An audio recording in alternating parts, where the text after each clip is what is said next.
Yeah. So here, if you see, if this is the distillation column bottom, so here you have this vertical thermosiphon reboiler here. Okay. So if you see here, this bottom of the distillation column is connected with proper piping network. Okay, and also here at the top, the vapors coming out from the reboiler is sent back to the distillation column bottom. Okay, that's called hot leg. This portion is called cold leg. Okay. Okay. So here, if you see the density of the liquid coming to the reboiler through the cold leg is small when compared to, sorry, high when compared to the vapor liquid mixture that's leaving out from the heat exchanger to the distillation column. So if you see the density at this point, this is rho out, this is rho L, or you can say specific volume, you can say 1 by rho will be the specific volume. Okay. So because of this density difference is created by this thermal effect, this leads to siphoning. Okay. So here the process design of vertical thermosiphon reboiler, the procedure is almost same what we have discussed in the kettle type reboiler. First, you have to make a energy balance over the distillation column. Then you can find out the delta T. You can fix the delta Tm by assuming that the reboiler is operated in a nucleate boiling regime. So we can fix this delta T. Normally 20 to 30 degrees centigrade for water and 20 to 50 degrees centigrade for organics, like organics. Okay. So you can fix this value if we have fixed, if we know the boiling point and this delta T, then you can fix the temperature of the heating medium. Okay. So this TH is delta Tm plus Tb, that is the boiling point of the liquid. Okay. So then suitable heating medium can be selected based on this TH value. So we know how to select the hot utility based on the temperature range. Okay. Then you can calculate the mass flow rate. Then assume the overall heat transfer coefficient around 1000 watt per meter square degree centigrade. Then you can do the sizing of the reboiler.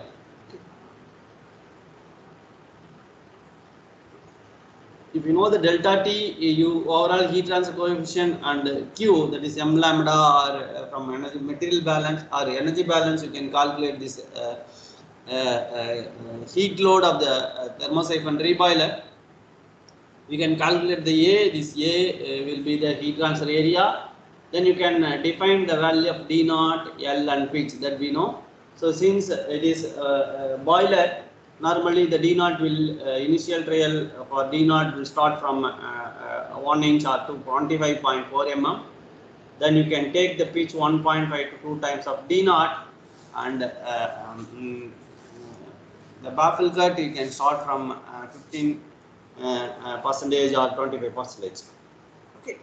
So normally here the baffle spacing will be equivalent to cell diameter. So here the difference in design of vertical thermosiphon reboiler is recirculation ratio. So here the recirculation ratio is defined as ml naught by me naught. That's called mass flow rate of ratio between mass flow rate of liquid at outlet of reboiler to mass flow rate of vapor at outlet of the reboiler. Okay.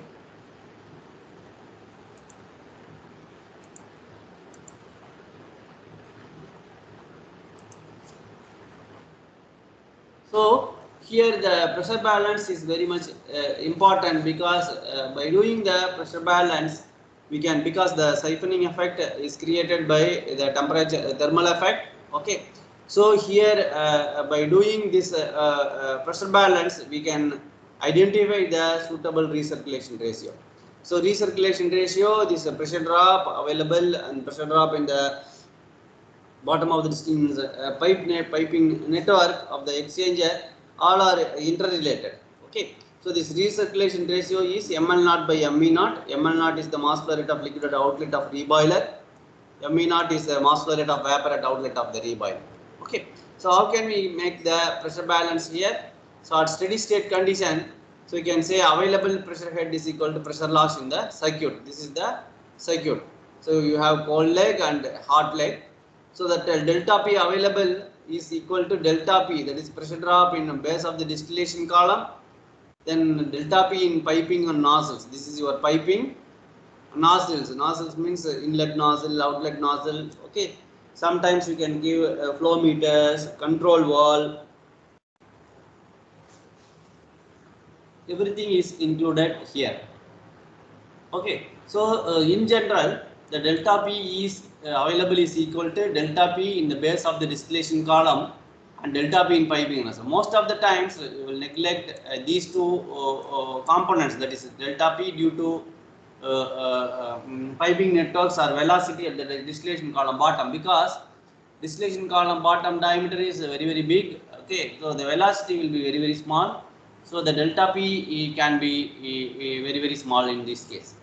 Then if we provide a very smooth and higher size piping, okay, so the piping dimensions here, hot leg, cold leg, is bigger than this tube diameter. Okay, so this delta P in piping and nozzles you can neglect. So if we assume these two conditions and approximate this delta P available is equal to delta P in reboiler. Okay, so your delta P available is equal to delta P in reboiler. So this is tube side delta P. Okay, so now, so this is the assumptions we make. Now we have to calculate this delta P available and delta P in reboiler. Okay, through the tubes. By balancing these, we can identify the suitable recirculation ratio.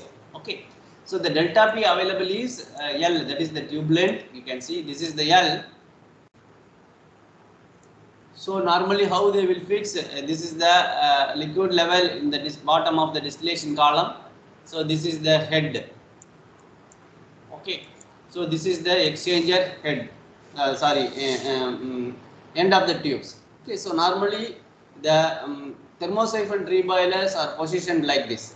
Okay, so the top of the tube and liquid level, free surface of the liquid level in the bottom of the distillation column will almost be same. Okay, so here delta P available is equal to LL, that is the tube length, and rho L minus rho average. Rho L is the liquid density entering at the bottom of the distillation column, cold leg. Okay, density in cold leg. Rho average is density in hot leg. G is the gravitation, where L is the length of the tube. Okay, now how to calculate this rho average? Because this depends on the value of recirculation ratio. So rho average is, or you can say specific volume is nothing but 1 by rho. So 1 by rho is this is kg. Here you have meter cube per kg is the specific volume. Okay, so now this rho is kg per meter cube. So 1 by v is specific volume. So here you have to do this logarithmic one, where V naught is the density in the cold leg. This Vi is density of hot leg. Sorry, V naught is density of liquid in hot leg. V1 is density of liquid in cold leg. Okay, so this is the specific volume in hot leg, specific volume in cold leg. So rho L is density of the liquid. So to calculate the rho average, we should know these two values. So we all know that the recirculation ratio RCR is M L naught by M V naught. Okay, so we know that this recirculation ratio is nothing but mass flow rate of liquid at outlet of the reboiler to mass flow rate of vapor at outlet of the reboiler. So we can start from 4 and maximum can be 25. That is the range of recirculation ratio. Okay, so once you fix this value, if this is 4, you know that this ML naught is 4 times of ME naught. So if you know the value of ME naught, you can calculate the ML naught. Okay, so you can substitute the value. You can find out the value of rho B and rho L. So this is the density of vapor at the particular and the temperature condition, pressure temperature conditions. Rho L you know, correct? So this is the Rho L you can take. So you can calculate the density average. Then here you can substitute. You can find out the delta P available, and the pressure drop in tubes can be calculated using this equation, whatever we have already discussed in cell and heat exchanger design. That is number of passes times 8JF L by dI mu by mu W power minus m plus 2.5. This is your velocity head, rho ut square by 2. So m is equal to 0.25 for Reynolds number less than 2100. Then m equal to 0.14 for Reynolds number greater than 2100. So now we know the value of delta P available and delta P. So now we have to compare these two things, and we have to verify whether the assumed value of RCR is correct or not. Okay.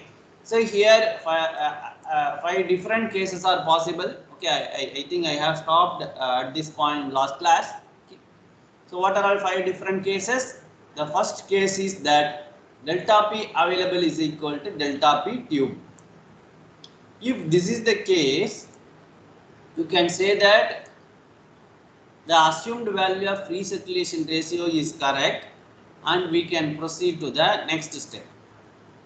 If delta P available is equal to delta P tube. Otherwise, if delta P available is greater than delta P tube, what will happen? So delta P available is more. Delta P available is L into rho L minus rho average into G. So delta P available is L into rho L minus rho average by G. So the thing is that we have to minimize this value, or we have to increase the value, this delta P T value to this delta P available. So that's the way, correct? So how we can minimize this delta P available? So here if you see in this equation, delta P available, that is equal to L into rho L minus rho average into G. So L is fixed, G is fixed, rho L is fixed. So only thing is rho average. This rho average is calculated based on the assumed value of recirculation ratio. Okay. So this is higher value, correct? Delta P available is more than this delta P tube.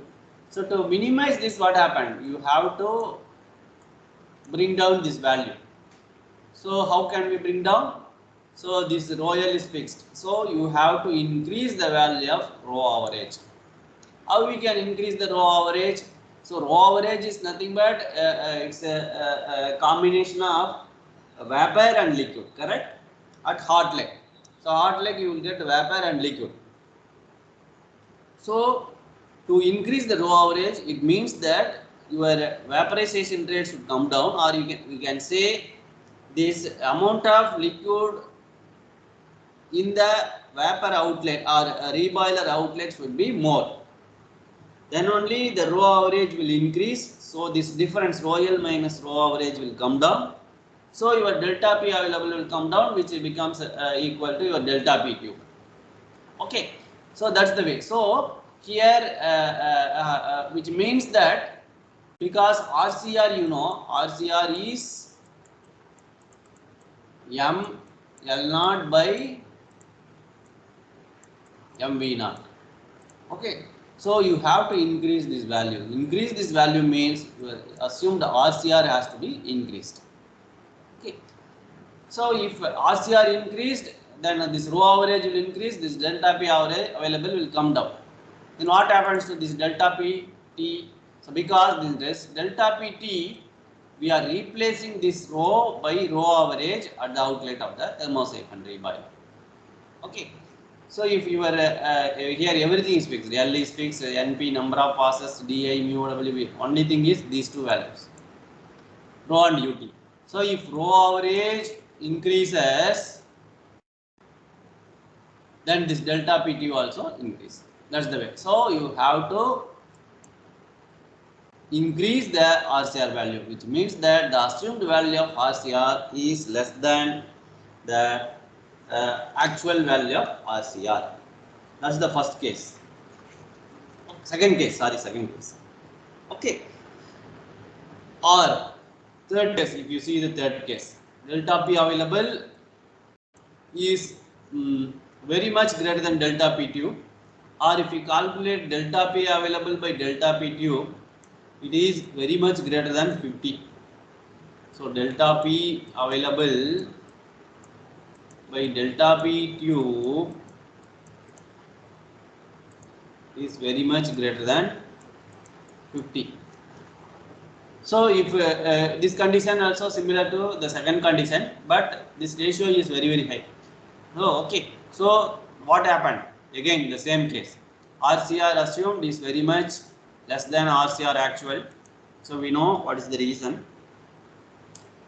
If it is so, then you have to increase the value of RCR assumed. So we have the limitation to increase the RCR. It can be 4 to 25. So if we increase the RCR, what will happen? Your liquid content in the hot leg will increase, so that the pressure drop or this row average will increase. So pressure drop will increase. Okay. So if the pressure drop increases, what will happen? In this exchanger, here you have one pressure, here you have one pressure. Okay. So this is the delta P. This is your P inlet, P in. This is your P outlet. So this will give the pressure drop in the tubes. Okay. So because of high value of RCR, the row average increases, which means the vapor is very much less. Okay. Then what happened? The pressure drop will be more in the tubes. The pressure drop is more in the tubes. Here we have two different pressure drop, which means that boiling point, here the pressure will be more. So the boiling point elevation is possible. In evaporation, you might have studied that. What is boiling point elevation? Okay. So the boiling point, the negative effect of boiling point elevation is that it will raise the boiling point, because here you have one pressure, here you have one pressure. So this boiling point elevation is due to this hydrostatic things, okay, or this pressure difference in these cases, or the solubility of the solute in the solvent. So all these things will change the boiling point. Okay. So if the boiling point elevation is there, it will drastically reduce the delta P, delta T available, or delta P, delta T available. If there is no boiling point elevation, what will happen? This is the delta T.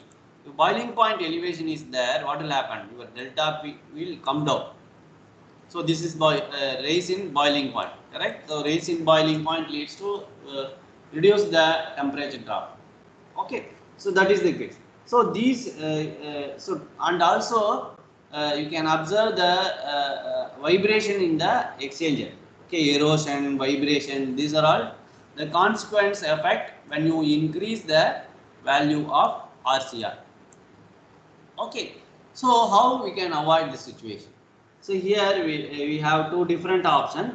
One is that if you see the equation, delta P available is nothing but you can see this delta P at the bottom of the distillation column, delta P in piping and networks, then delta P in the tube. Okay. So now what you can do, you can one way is that this delta P available has to reduce, correct? So you can minimize the value of L. What you should do, this is your L. Previously, normally we will maintain this height. So liquid level in the bottom of the distillation column is at tube out length or outlet of the tube. Okay. So this will act as the free board, or you can say vapor liquid disengagement section, those things. This portion will act as those things. Okay. So what you should do, you have to raise the, or you have to elevate the reboiler. So reboiler can be pushed up little bit. Okay. So this L can be turns to L dash. Previously this is the L, now this will be the L dash. So if so your L dash is less than L, If L dash is less, what will happen? Here you can see this delta P available will come down. Okay, that's the one way. Or what you can do, this delta P available here, you can add the flow meters, control valve, those things here. Okay, so if you add this flow meter and control valve in the hot leg and cold leg, automatically this will increase the pressure drop in the other side. So delta P available is sum of this delta P tube, delta P flow meter and delta P control valve. So all these things, you can add all these things. Okay, so by providing this flow meter and control valve, the flexibility in the operation increases. Okay, so you can adjust the flow meter, flow rate, whatever you want. Okay, these are all the advantages. You can measure the flow meter by using the control valve. Sorry, by using the control valve, you can adjust the flow rate.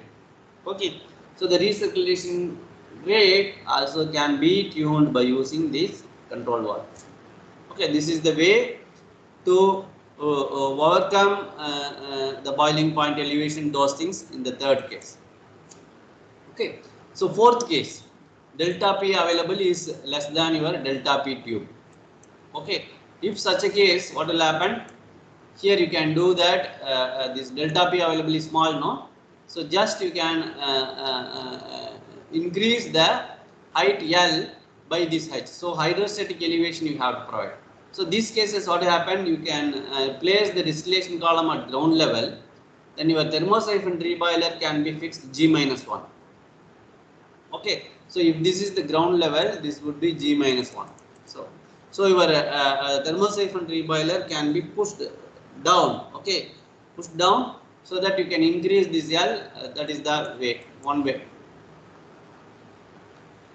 So this is the way that you can do. Or what you can do, you can increase the number of tubes. So if you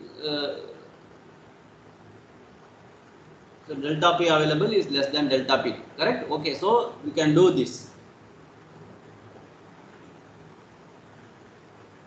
Okay, so if this is the case, what you can do, you can increase the number of tubes and decrease the length. Okay, so what will happen?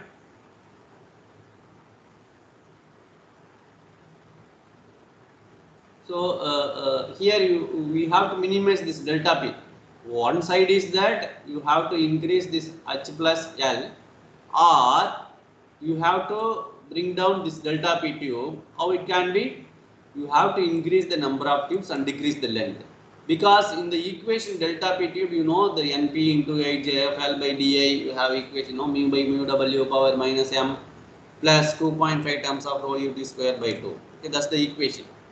Okay, so if you increase the number of tubes and decrease the tube length, what L will come down. So if L comes down, your delta P tube also will come down. Then one more thing is that you know that if you increase the number of tubes, m dot is equal to AV rho. So if you decrease the length, what will happen? Here this also will decrease, correct? Delta P available will also decrease. What about delta P tube? So that also will increase. Then this m dot is equal to AV rho. So if you increase the number of tubes, your cross sectional area available for flow will increase. Okay, so it will reflect on your V. So your velocity will, if this is increased, velocities will come down. Okay, so rho ut square by 2 plus 2.5 here. So automatically this will come down. Okay, so both will decrease. If you decrease the L, both will decrease, but the decrease in this case is more when compared to delta P available. Okay, that is the fourth case. If you see the fifth case, that is delta P available is very much less than delta P tube. Okay, so you have to increase the recirculation ratio. That is one way, or you have to increase the RCR by providing the pump at the inlet. Here you have to provide the pump. So the thermodynamic effect is this is the flow rate is increased by using pump, so then it becomes post circulation reboil. And also increasing the recirculation ratio, this case is possible when the viscosity is low. Okay, so these are the possible things.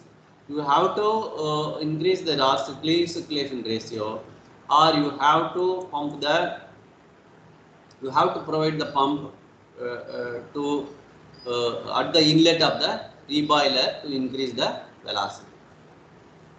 Okay, Sir, so this is sir, the here, way. hello, Yes, sir. So here number of passes are fixed, sir, because we can number change of number of passes are passes. fixed. NP is fixed. We are not talking about NP. Okay, sir. We are not talking about NP. Okay, so I talked about only number of tubes. Yes, sir. Okay, have you got my point? Yes, sir. Yes, sir. Yeah. Okay, so this is the way that we can adjust our RCR value, so that we can do the from appropriate pressure balance. Okay. So now once this is being done, now you can calculate the tube side heat transfer coefficient. Okay, so you can use these equations. This is Cedar Tate equation or this equation. Sometimes if HI is more than 1700 watt per meter square degree centigrade, you have to assume the value 1700. Then you can take cell side heat transfer coefficient, because in kettle type reboiler the steam is going inside. Okay, inside the tubes. In vertical thermosiphon reboiler, the heating medium goes outside the tubes. Okay, so cell side heat transfer coefficient you can assume 5000 to 6000 watt per meter square degree centigrade, which includes dirt factor also. Okay, so once you know the coefficients, then you can calculate the overall heat transfer coefficient, then calculate the area, then you have to find out what is the percentage of excess area, then you have to calculate the cell side pressure drop and tube side pressure. This is the design of kettle type reboiler. Sorry, thermosiphon reboiler. How will you select this different type of reboilers? We have vertical thermosiphon reboiler, kettle type reboiler, and post circulation reboiler. So here it depends on the nature of the process fluid, like viscosity. Okay, so if viscosity is less, you can go for this thermosiphon reboiler. Okay, otherwise difficult. Then an operating pressure, based on the operating pressure, you can select that type of reboiler. Then you have to, based on the equipment layout, whether a headroom is available or not, those things. Okay. So for highly viscous fluids, you can go for this post circulation reboilers. Okay. Or heavily fouling process fluids means the velocity should be in higher side, so you have to. Okay. Or if the vaporization is rate is low, because when you increase the use the pump at the inlet, so your vaporization rate will be more. Okay, what will happen? Your velocity will be more, so automatically your vaporization rate will come down. Okay, so this kettle type reboiler normally selected for higher vaporization. That's why you are saying this kettle type reboiler as integral part of your distillation column, and again you are assuming the vapor and liquid leaving the reboiler is in equilibrium in the kettle type reboiler. That's why you are accounting this as one stage in distillation column. Okay. So if the vaporization rate is higher side, you can go for this thermosiphon reboilers or kettle type reboilers. Okay. So the thermosiphon reboilers are most economical, but it's not suitable for high viscous condition. Whenever the pressure drop or the pressure that is to be maintained is less than 0.3 bar, vacuum conditions, if you want to operate, you can go for this thermosiphon reboilers. So the major disadvantage of this thermosiphon reboilers is that you have to elevate the column base. Okay, whatever we have discussed, no hydrostatic head, the pressure balance conditions. So you have to adjust this. Okay, and also you need minimum hydrostatic head for this to create this thermosiphon effect. Okay, so what will happen? So if you provide this hydrostatic elevation in the column will be tall, so the suitable supporting arrangement. So the supporting arrangement will take major cost in the capital cost part of the vertical thermosiphon reboiler. So when you go for horizontal reboilers, so the fluid should be very much clean. So the heat exchangers should be the maintenance of heat exchangers should be easy. Okay, then this is the case. Okay, and horizontal thermo advantage of this horizontal thermosiphon reboiler is you can easily tube bundle can be withdrawn or taken out from the exchanger. Okay. So, horizontal thermosiphon reboilers normally require less freeboard than this kettle type reboiler, but its advantage when compared to vertical thermosiphon reboiler. Okay, because the freeboard required will be less, but in vertical thermosiphon reboiler, as I said, the one side of the exchanger, one closer, rear and front end cell, no. So one end of the exchanger will be the it will act as the freeboard or headroom, or you can say vapor liquid disengagement, those things. So vertical thermosiphon reboiler will have more headroom than horizontal thermosiphon reboiler. Okay. So based on these conditions, you can select the type of reboiler. Okay. So do you have any doubt at this point?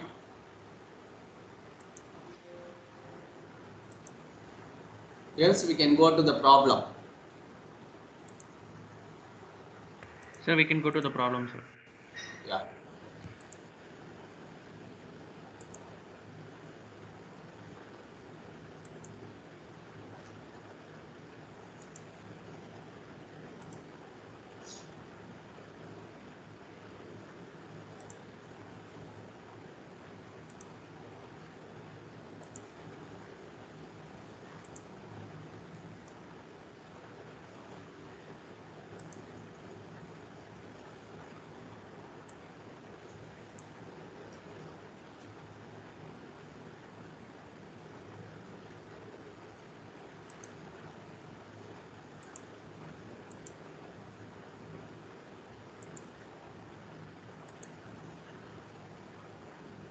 Okay. Have you got the problem slide?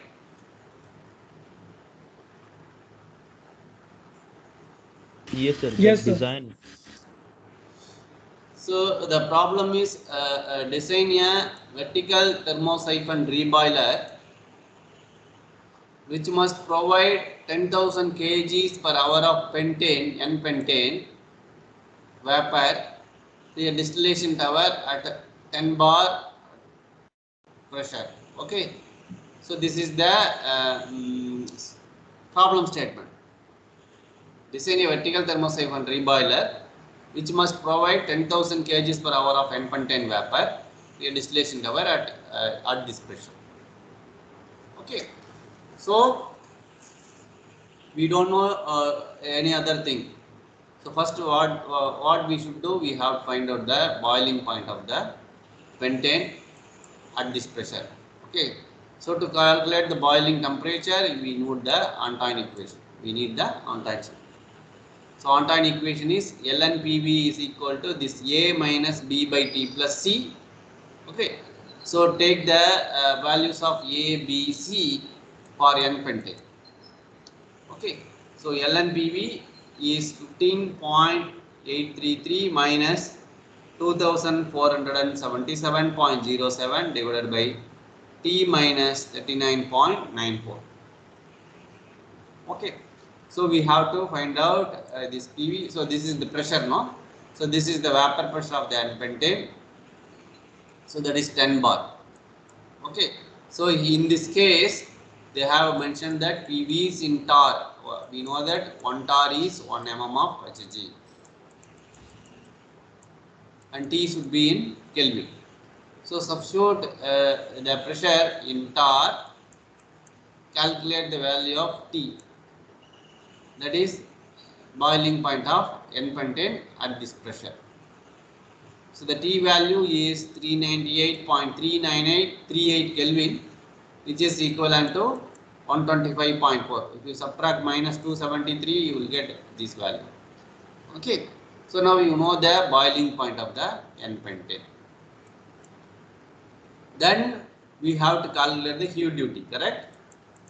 Phi is equal to m lambda, or you have to make the, you need other data to calculate the value of heat load of the reboiler.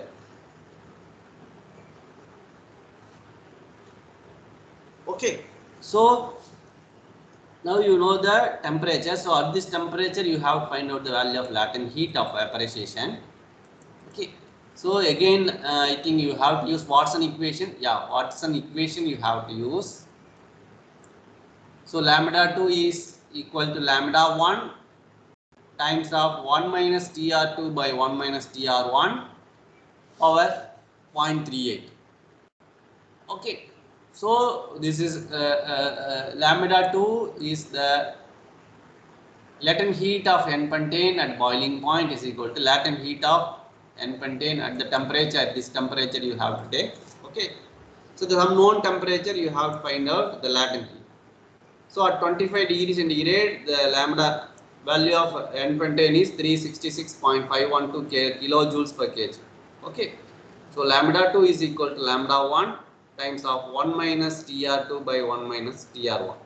So we know that this TR is reduced temperature, that is T by Tc. TR equal to T by Tc. So lambda is 366.512 at known temperature. Then 1 minus this TR2 is reduced temperature. You have to add the Kelvin value. 125.4 plus 273 divided by 193 plus 273 divided by 1 minus 25 plus 273 divided by 197 plus 273. Okay. So TR2 you have to calculate. TR2 is T2 by Tc. TR1 is T1 by Tc. So this T2 is nothing but boiling point. This T1 is the known temperature. Okay. So you can substitute the values. Accordingly, you can calculate the value of latent heat at boiling point. It is around 262.68 kilojoules per kg. So your heat duty, you can provide 5% additional load to account the energy loss from the exchanger network. Okay, so 1.05 times of this m lambda. Okay, m is 10,000. That is the vapor that you have to produce. 10,000 kgs of N-pentane vapor has to be produced. That's the problem statement. Multiplied by this lambda at boiling point of N-pentane. So calculate 5. So this is the heat duty. This the first step is over. So to calculate the heat duty, you need lambda value, that is Q is equal to m lambda. It has to be multiplied by 1.05 times. So m is given in the problem. Lambda we are calculating using Watson equation. So to use Watson equation, you need the lambda value at one more temperature condition or reference temperature and lambda reference. Then you can calculate the lambda using this. Okay. So then calculate the delta Tm. Sorry, temperature of the heating medium we have to calculate. So temperature of the heating medium is temperature boiling point of the N-pentane plus delta Tm that is being assumed. So delta T assumed normally it can be 20 degrees centigrade to 50 degrees centigrade. So in this case, you know the value, that is 125.4. So you can assume the value 39.6 or around 40 degrees centigrade. So you can calculate this TH. TH is equal to TB plus delta T, that is around 165 degrees centigrade. Okay. So this is the temperature of the heating medium. Since it is less than 180 degrees centigrade, you can select steam as the heating medium. So select steam as the heating medium. So saturation, so if you take this temperature 165 degrees centigrade as the steam temperature, you can check with the steam table. At this temperature, the saturation pressure is 700 kilopascal. Okay, using steam table, you can saturation temperature, you can take as the reference, and you can find out other values like saturation pressure, enthalpy of vapor, enthalpy of liquid, then enthalpy, latent heat, specific volume, entropy, everything you can calculate using steam tables. Okay, so now once you know this heating medium temperature, you can calculate the pressure. Then this lambda can be calculated. So they will give, normally this capital H in the steam table represents vapor, small h represents the liquid. So your lambda will be HV minus HL. So if you know the enthalpy of vapor and the enthalpy of liquid, you can calculate the value of lambda, HV minus HL. Okay, so lambda you can calculate at this temperature. Then phi is equal to m lambda. So m is equal to, you can calculate, this is the heat load that we have calculated, that is 766.15 kilowatt divided by the lambda of steam, so that we can get the value of mass flow rate of steam, 0.371 kg per second. Convert in terms of hour, for hour it's 1 ton, approximately 1.33 tons. 1.33 tons of steam per hour. Okay.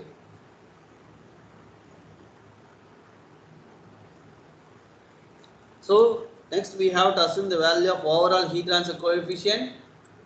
Assume 1000. Then calculate the provided area, that is Q by U naught delta Tm. So delta Tm assumed is 39.6. U assumed is 1000.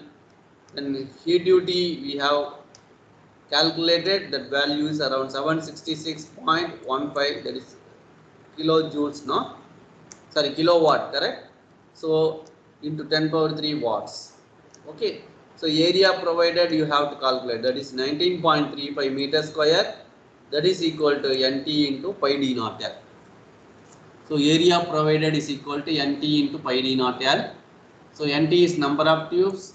So d naught L we have to assume. So take L is equal to 6 feet, d naught is equal to 25.4 mm. Then you can calculate the number of tubes. So 133 tubes. So normally this can be divisible by 4. Okay. So here it can be, you can make it as 136. Yeah, it can be 136. 3 4s are 12, 1 4 34. Okay. So or even number you can take 134 or 136 divisible by 4. Okay. So now we have decided the layout of the exchanger. We assumed 25.4 mm OD. Then the thickness is assumed 31.75 mm. Then tube pitch is 1.25 times of D naught. Your PT is 1.525 times of D naught. Then triangular pitch arrangement is selected. BEM, no? BEM type exchanger. So one cell, one tube pass heat exchanger is selected. So for this combination, we can calculate the cell ID. So cell ID you can calculate using this bundle diameter, no? Or you can select tube count table method. You can use tube count table method to calculate the diameter of the cell, ID of the cell. Or you have to calculate the dB, that is d dot nt by k power 1 by L. Okay, so that you can calculate the cell ID. Now up to this we know this procedure we have done so many times. Now the thing is that you have to assume the recirculation ratio. You can start with 4. So if you know the recirculation ratio, we can find out this, that is nothing but ML naught by MV naught. So MV naught is given 10,000 kgs per second. So ML naught is 4 times of MV naught. So 40,000. So liquid vapor flow rate is 10,000. Liquid flow rate is 40,000 kgs per hour. Okay. So ML naught is 40,000. So this is, you can do that. Then density of now we have to calculate the delta P available. That is the differential head. Okay, L into rho L minus rho average into G. Correct. So we know we have fixed the value of L. We know the value of so rho L rho average have. Rho L is the density of liquid pentane at the boiling point. So that is around 626 kg per meter cube. So density of pentane vapor at 10 bar is we have to calculate this pressure and temperature. That's rho V, density of pentane vapor. Rho V is Pm by RT. So pressure is 10 bar, absolute pressure. Molecular weight of pentane is 72. So the R value, you can take this 273 divided by 1.012325 into 22.414. This is the temperature, that is 273 plus 125.4. Okay. So the average density of liquid vapor mixture is rho average is equal to Ln V naught by Vi divided by V naught by Vi. Rho average is equal to Ln of V naught by Vi by V naught minus Vi. So where Vi is the specific volume of liquid, that is 1 by rho L, correct? So rho L is known, that is around 626 kg per meter cube.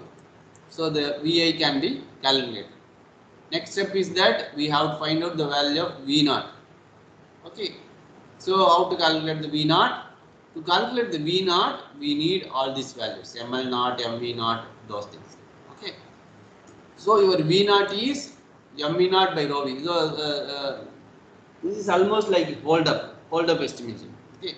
So MV naught by rho V plus ML naught by rho L plus MV naught plus. So this is 40,000. This is 10,000. This is 4 times of MV naught, 40,000. So 50,000. So 10 by 21.274. That is the density of vapor calculated 21.724 kg per meter cube. So rho L is 626 kg per meter cube. You can substitute. This is your V naught value. Okay. So specific volume of V naught you see. VI is around 1.59 10 power minus 3, which means that 0.0016 0.0016. This is meter cube per kg, correct? So this is Vi. Here you see this is around 0.01. That is the V naught. Okay. So your V naught value is 0.01. Now you substitute this rho average, that is Ln V naught by Vi divided by V naught minus Vi. So you can calculate the rho average, that is 211.715. Now you see, so here it's rho average at the outlet of the reboiler is 211. That is almost 3 times less than your rho of liquid. So rho L is around 626 kg per meter cube. So because of vaporization, this is coming down, correct? This is mixture of vapor and liquid. So delta P available is, you can calculate, that is L. This is rho L minus rho V into 9.81. Now we have calculated delta P available. Now we have to check this delta P available with delta P tube, correct? So that is the assumption, because we are neglecting the values of pressure drop at the bottom of the distillation column and the piping. Okay, so delta PT is NP, number of bars we have assumed 1. So you can assume this value also 1. U by mu W is 1, approximately 1. So L is fixed, DI is fixed. So rho average we have calculated 211. Then this velocity we should calculate. So DI you know. Okay, so DI 25 inches dia we have taken, correct? So you have to calculate this DI, because this 16 BWG. What is the DI we assume? 25.4 mm OD we have assumed, and this is the tube pitch. Okay, so 16 BWG means corresponding DI you have to calculate. So we have assumed the OD 25.4 mm.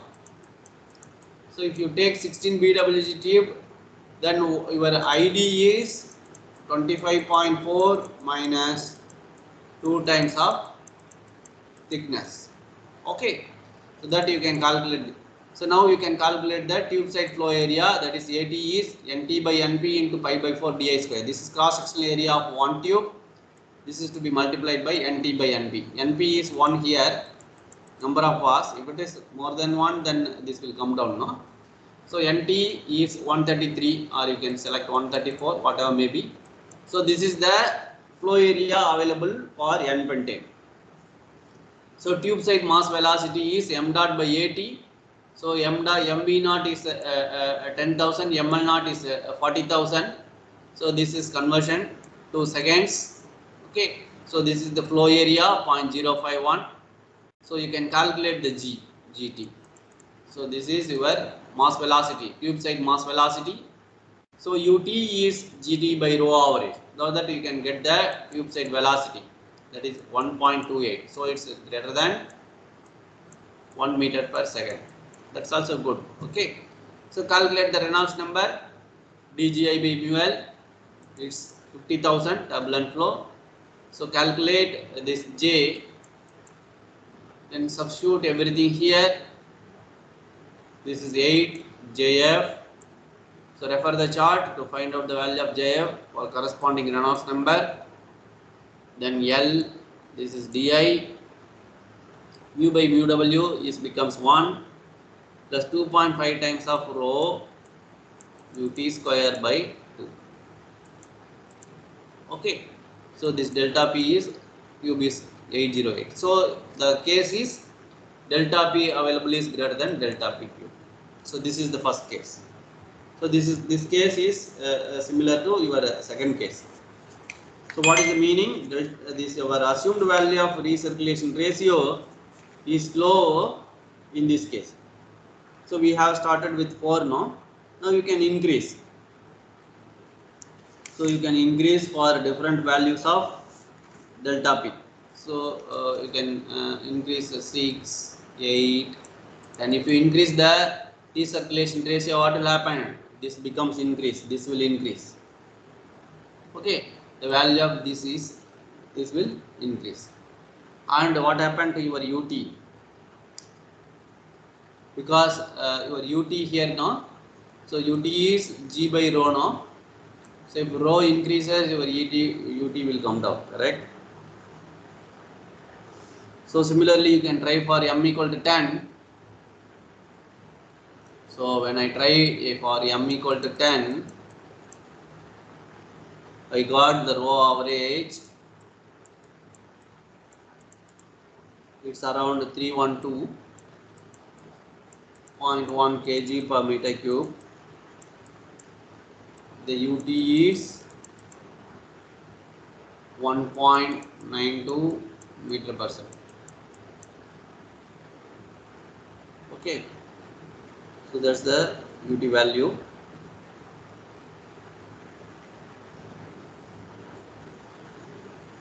Then I calculated the Reynolds number. It comes around 1 lakh. Sir, this is for like Yes. what we have changed, sir? From 4 to what we have changed? Recycle ratio? I changed to 10 value, 10. 10. Okay. I tried for 10, then I got these values. Rho average is 312, UT is 1.92. Reynolds number comes around 1 lakh, 1.1 lakhs or 110,329. Okay, so corresponding JF I calculated. It comes around 2.8 into 10 power minus 3. Okay, then delta PT for this case is 2505. Then delta P available again you have to calculate, no, that is L into rho L minus this value, new value of rho average into G. Okay, so when I do that it comes around I think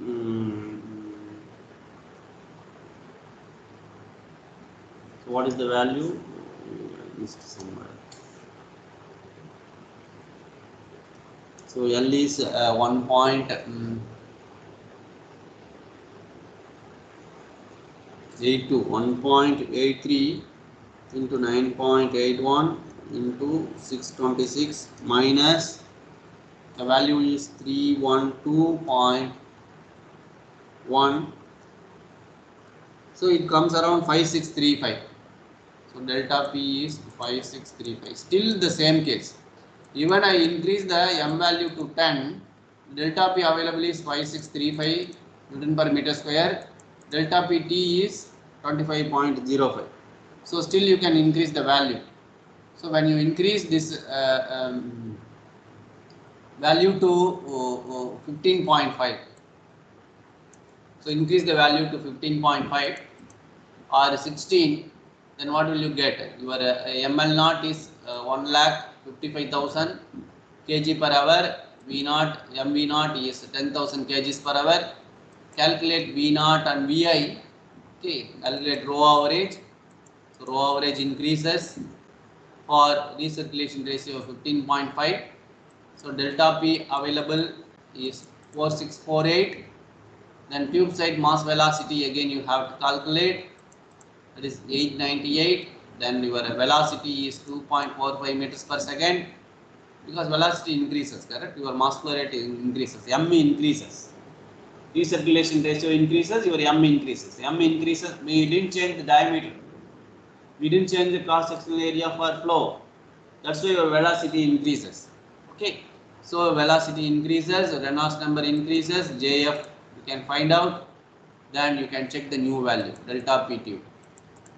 So delta P available is 4648, delta P tube is 4677, almost same value, approximately these two are same.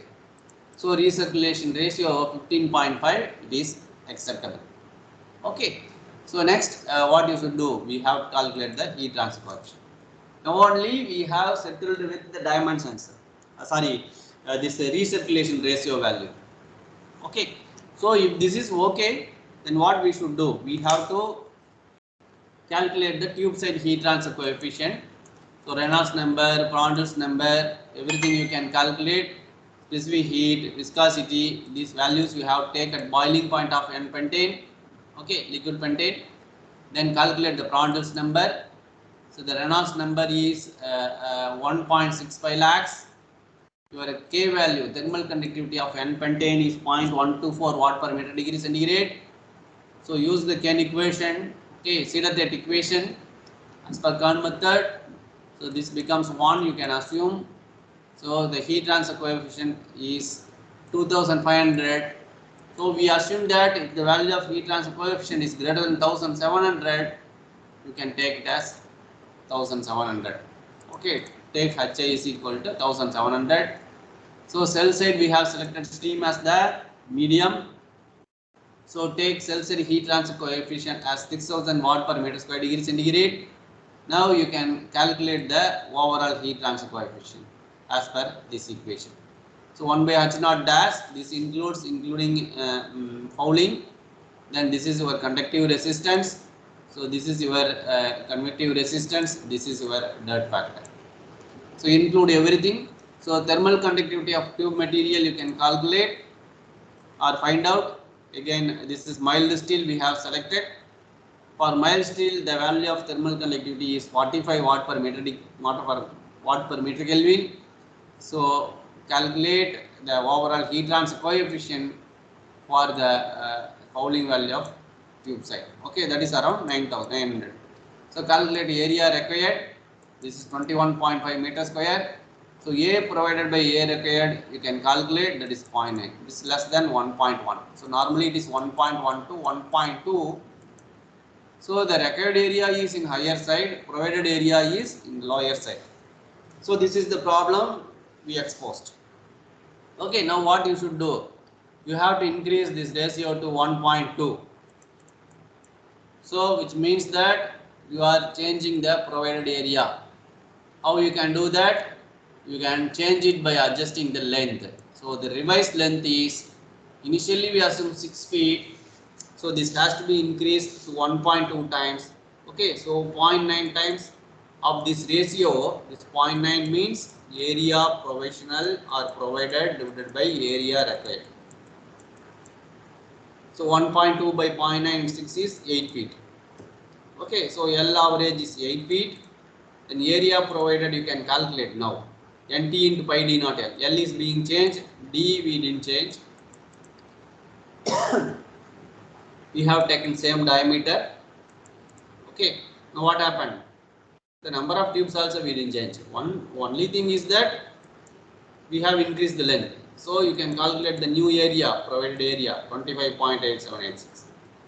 So now for the new tube length again you have to check with the recirculation ratio of 15.5. So modified delta P available, you can calculate for the new value of L, it comes around 6,200. Okay. So tube side pressure drop, for the new length you have to calculate using this equation. Okay. For new length you have to calculate, that comes around 5182. So here 6,200, this is 5,200. Again the problem.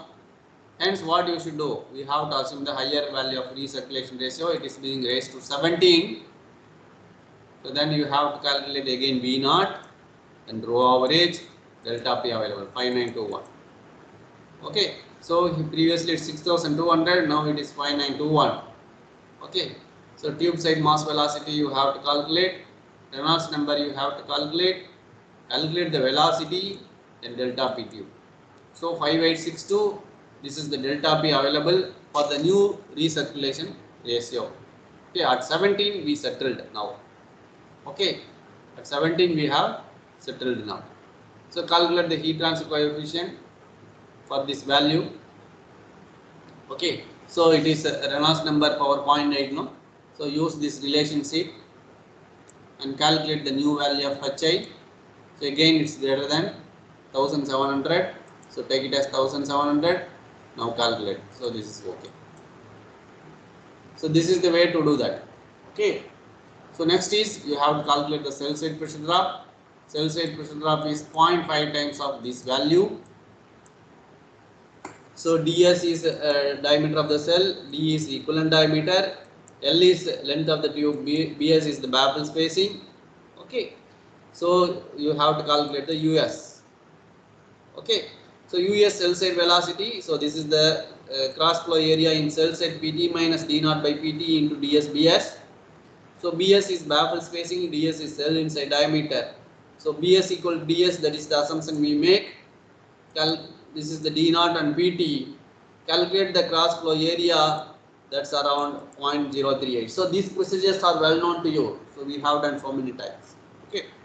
So cell side mass velocity you have to find out. So density of steam 1 by specific volume, so density of vapor you have to calculate. That's around 0.27268 meter cube per kg. So this is the density of vapor. US you have to calculate. That is on higher side. 2.64 per meter second square is higher side. Okay. Normally it would be around 1 meter per second. So since it is a steam maybe. Okay. So equivalent diameter you calculate. So Reynolds number you have to calculate. So JF you have to calculate. So JF to calculate, you need the baffle cut. Assume the baffle cut 25%. Okay. So calculate the delta P as it is around 325.6 Pascal. Okay. So very much less than the permissible one. Very small. 13.8 kilopascal. 13.8 kilopascal means how much?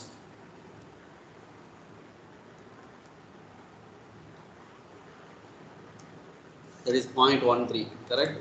0.13 psi. Okay, so this is very small value.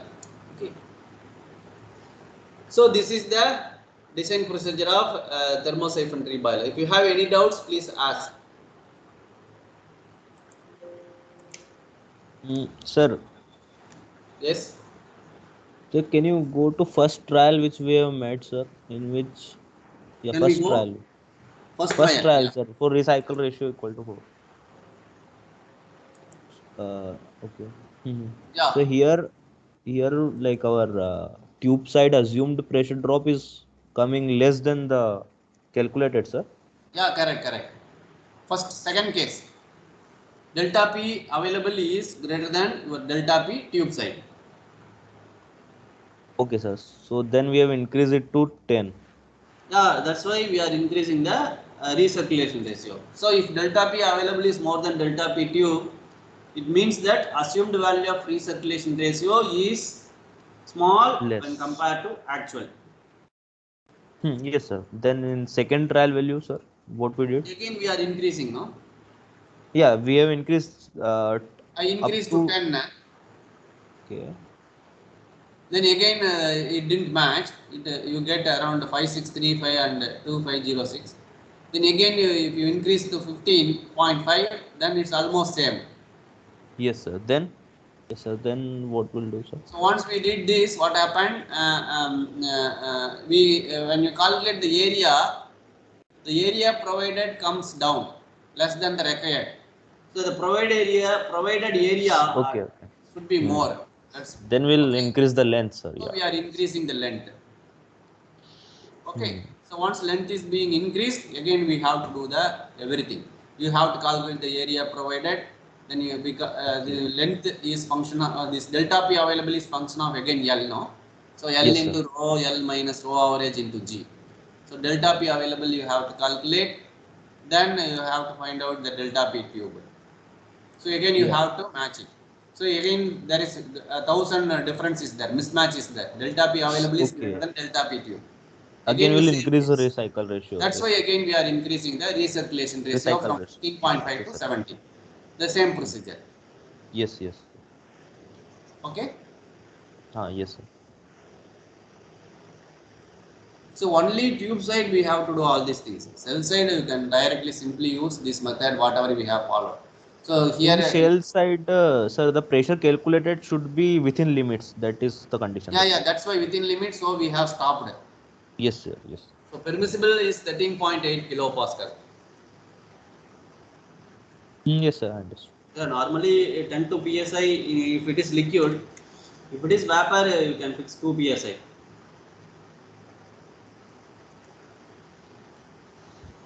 2 psi, 13.8 kilopascal. Correct?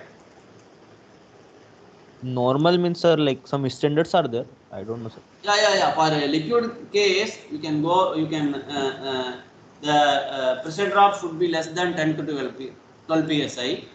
If it 10 is to 12 gas, plus. normally it should be less than 2 psi. This is vapor, no? Cell side we have steam, correct? Yes, sir. Saturated vapor, yeah. Saturated steam we have in cell side. So such a cases 2 psi is permissible.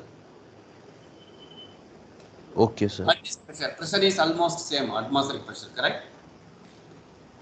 760 mm of Hg. Yeah. Point here it's 700.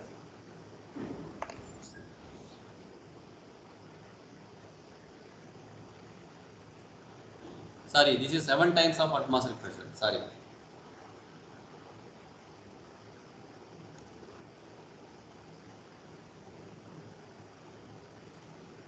Anything else?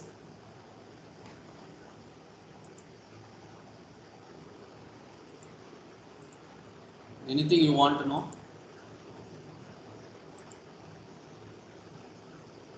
Sir, Yes.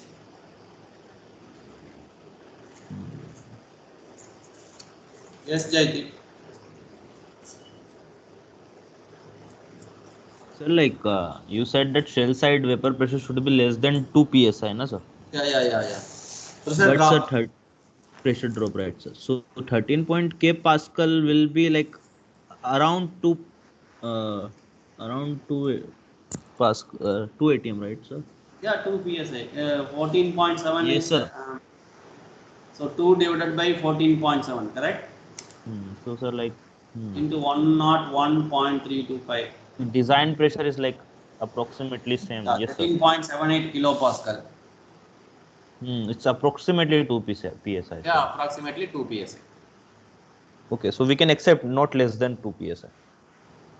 It's less than 2 psi, you know. The delta ps is around 0.326 kilopascals, very very small. 2 psi is 13.8 Okay, kilopascal. yes, sir. Understood, sir. Yeah. Yeah.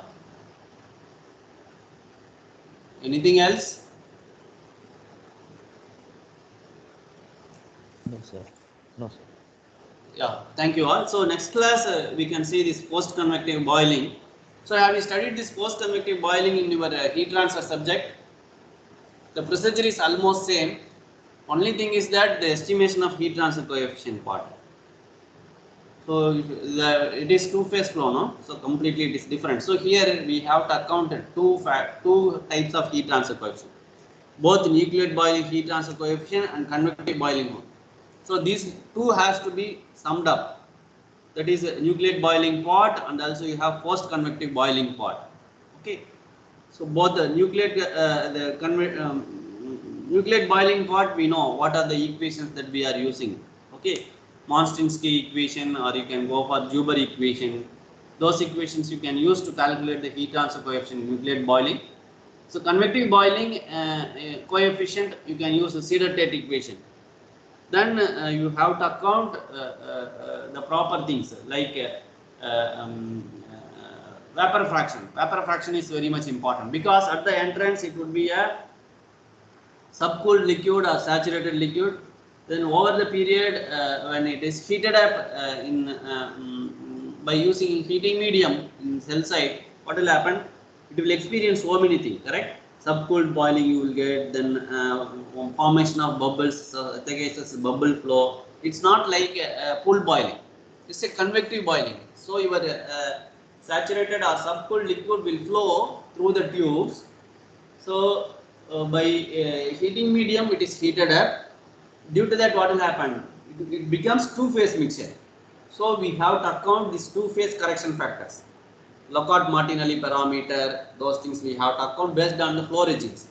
Because bubble size is changing continuously in these cases. Okay. So initially it's a saturated liquid, finally it becomes a vapor. Okay.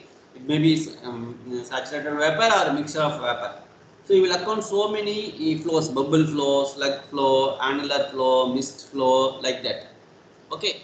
So your vapor quality will increase, which means that amount of vapor present in the tube will increase because of its vaporizing. Correct? So you have to account this saturated nucleate boiling, because up to certain regime it will act like a pool boiling, so nucleate boiling regime. Then after that, once the amount of liquid content comes down, it's like convective boiling, flow will be there. Okay, so you have to use the convective boiling heat transfer coefficient. Okay. So you have to use boiling suppression factor. Okay. So so many correction factors you have to use, and also you have to correct your Reynolds number, so many things. Okay. So once by doing this, we can calculate the heat transfer coefficient. Then you can use this. Sometimes what will happen? Lengthwise also you have to do, because the vapor quality is changing continuously, no? So the lengthwise you have to calculate the heat transfer coefficient. So these things we can discuss in the next class. Okay, post convective boiling we can discuss in the next class. Then we move to design of evaporators. Okay, so heat transfer equipments. Once I come to evaporator design, I think we can stop. Then we move to mass transfer equipments, design of mass transfer and simultaneous heat and mass transfer. Thank you all. Thank you. If you have any doubts, you can stop me.